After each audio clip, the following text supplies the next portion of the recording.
नमस्कार. आज आपण पाहणार आहोत होळीची कथा. फाल्गुन शुद्ध पौर्णिमा म्हणजेच होळी पौर्णिमा.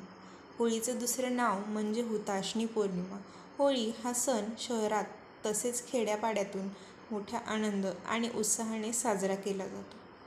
होळी आली की होळीसाठी लाकडं, गवऱ्या गोळा करणारी पोरं गल्लीबोळातून गात सुटतात. होळी रे होळी, पुरणाची पोळी, किंवा होळीला गवऱ्या 5-5 डोक्यावर घेऊन नाच नाच. लाकडं, गवऱ्या गोळा केली जातात. मग घराच्या अंगणात किंवा चौकात एक मोठी एरंडाची फांदी उभी करतात.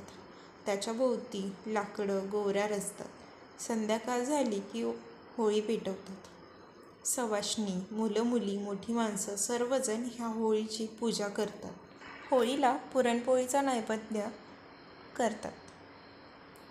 जे जुनं आहे, कालबाह्य आहे, अमंगल आहे त्या सर्वांचा जाळून नाश करायचा.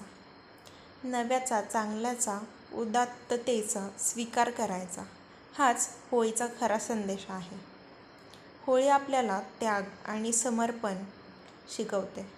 ह्या उत्सवाला होलिका दहन किंवा होळी, शिमगा, हुताशनी महोत्सव, डोला यात्रा, कामदहन अशा वेगवेगळ्या संज्ञा आहेत.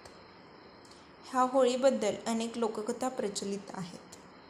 ह्या होळीच्या संदर्भात जी कथा सांगितली जाते ती अशी की पूर्वी राक्षस कुळात हिरण्यकश्यपू नावाचा राक्षस होता. तो स्वतःला श्रेष्ठ समजत असे.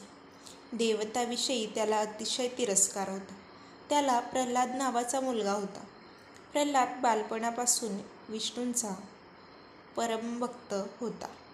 प्रल्हाद दिवसरात्र विष्णूंच्या नावाचे नामस्मरण करीत असे. नेमके हेच हिरण्यकश्यपूला मान्य नव्हते. त्यामुळे त्याने प्रल्हादाला त्यापासून परावृत्त करण्याचा प्रयत्न केला, परंतु प्रत्येक वेळी तो अयशस्वी ठरला.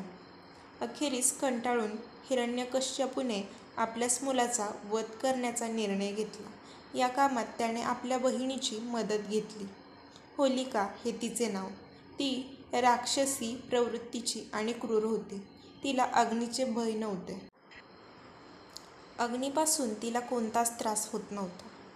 म्हणून हिरण्यकश्यपूने लाकडाची चिता रचली. त्यावर होलिकेला बसविले आणि तिच्या मांडीवर प्रल्हादाला बसविले. परंतु प्रल्हादाच्या भक्ती साधनेमुळे उलटेच घडले. होलिका जळून खाक झाली आणि विष्णू भक्त असल्यामुळे प्रल्हादाला काहीही झाले नाही. त्याच्या भक्तीने प्रसन्न होऊन विष्णू खांबातून नृसिंह रूपाने हिरण्यकश्यपूचा वध केला. थोडक्यात होलिका वाईट प्रवृत्तीची असल्यामुळे तिचा अंतही जळून म्हणजेच वाईट पद्धतीने झाला. त्यामुळे वाईट आचार विचारांना तिलांजली देणे आणि आपल्या मनातील वाईट विचारांना होळीप्रमाणे आगीत जळून राख करावी हाच होळी साजरे करण्यामागचा उद्देश आहे. त्या दिवशी वाईट गोष्टींचा त्याग करून चांगल्या गोष्टींचा संकल्प करा, जेणेकरून आपले संपूर्ण वर्ष सुख समाधानाने जाईल. होलिकेचा जळून अंत झाला तो दिवस फाल्गुन शुद्ध पौर्णिमा असल्याने दरवर्षी त्या दिवशी होळी उत्सव मोठ्या उत्साहाने साजरा करतात. व्हिडिओ आवडल्यास लाईक, शेअर, सबस्क्राईब नक्की करा. धन्यवाद.